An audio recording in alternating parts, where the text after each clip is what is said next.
Salam sejahtera buat jemaat Tuhan.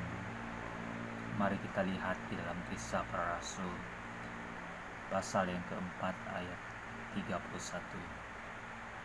Dan ketika mereka sedang berdoa, goyanglah tempat mereka berkumpul itu, dan mereka semua penuh dengan Roh Kudus.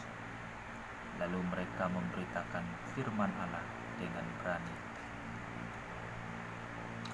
Di saat murid-murid Yesus menghadapi tentangan dari imam-imam besar dan tokoh-tokoh Yahudi pada ketika itu, mereka begitu menderita dan mendapat ancaman daripada golongan itu. Tetapi saudara, mereka dikaruniakan keberanian dan semangat yang sangat tinggi untuk menjawab persoalan yang diungkapkan oleh tokoh-tokoh ahli Taurat. Dan mereka tidak dapat mencari kesalahan kepada murid-murid Yesus, karena mereka berbicara melalui kuasa Tuhan, dan mereka sendiri dapat melihat mukjizat yang telah dilakukan oleh Tuhan melalui alatnya, yaitu murid-murid Yesus. Di saat ini, walaupun kekristenan mendapat ancaman, tetapi mereka berdoa kepada Tuhan, ingin supaya Tuhan memberikan kepada mereka keberanian dan keyakinan untuk menyampaikan Injil. Dan bermula dari saat itulah banyak orang yang dapat mengenal Injil pada ketika itu. Dan jemaat pada ketika itu adalah jemaat yang berdoa, yang senantiasa menyokong pelayanan murid-murid Yesus. Hari ini saudara-saudara, kita begitu merindukan perkara ini terjadi di abad ini, di mana gereja bersatu mendoakan hamba Tuhan yang melayani,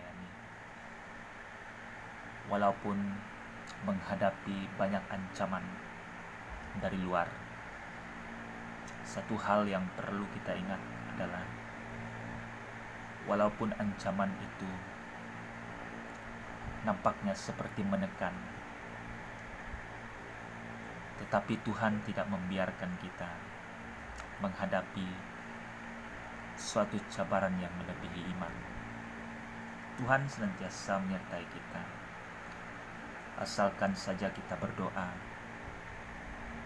kepada Tuhan, meminta, memohon. Pastinya Tuhan dapat mendengar setiap permohonan kita, dan kita tidak dapat diwakili oleh sesiapapun, termasuk hamba Tuhan, melainkan kita sendiri yang berusaha untuk berdoa supaya kita mendapat keselamatan kekal daripada Tuhan. Walaupun nyawa kita dalam ancaman, kita diancam bunuh seperti yang terjadi di Asia Tengah, di beberapa negara. Tetapi sekiranya kita percaya bahwa dalam Tuhan ada hidup kekal, mati itulah satu keuntungan dan juga sebuah anugerah Allah. Saudara-saudara yang dikasihi Tuhan, gunakan kesempatan yang ada